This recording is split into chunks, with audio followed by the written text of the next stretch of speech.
కూటమి పాలనలో రైతులు తీవ్ర ఇబ్బందులు పడుతున్నారని అన్నారు మాజీ మంత్రి మేరుగు నాగార్జున. చంద్రబాబు అన్నదాతలను అష్టకష్టాలు పెడుతున్నారని మండిపడ్డారు. రాష్ట్రంలో కృత్రిమ ఎరువుల కొరత సృష్టించి యూరియాను బ్లాక్ మార్కెట్లో విక్రయిస్తున్నారని చెప్పారు. త్వరలోనే రైతులు కూటమి ప్రభుత్వానికి బుద్ధి చెప్తారన్నారు మేరుగు నాగార్జున. వ్యవసాయాన్ని దండుగా ఆలోచనతో పరిపాలనలోకి వచ్చిన చంద్రబాబు నాయుడు గారు అదే కోణంలోనే ఈ రాష్ట్రాన్ని పరిపాలిస్తూ ఉన్నాడు అని చెప్పడానికి సిగ్గుపడతా ఉన్నాం.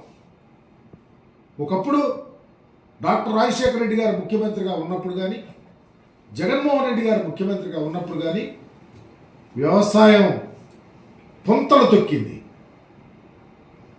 నదులు పరవళ్ళు తొక్కినాయి. వరుణదేవుడు కరుణించి రైతులను ఆదుకున్నటువంటి స్థితి చూసాం.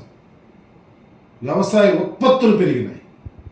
దేశంలోనే ఆంధ్రప్రదేశ్ 5వ స్థానానికి వెళ్తే ఈరోజు ఆంధ్రప్రదేశ్ వ్యవసాయం పూర్తిగా డోల్ డ్రమ్స్కి వెళ్ళిపోయిందని చెప్తానికి సిగ్గుపడతా ఉన్నాం. 9వ స్థానానికి వెళ్ళి భారతదేశం అయితే వ్యవసాయ ఉత్పత్తుల్లో ఉన్నతంగా ఉంటే ఆంధ్రప్రదేశ్లో వ్యవసాయం తగ్గుతూ ఉండడానికి కారణం చంద్రబాబు నాయుడు గారి యొక్క ఆలోచన.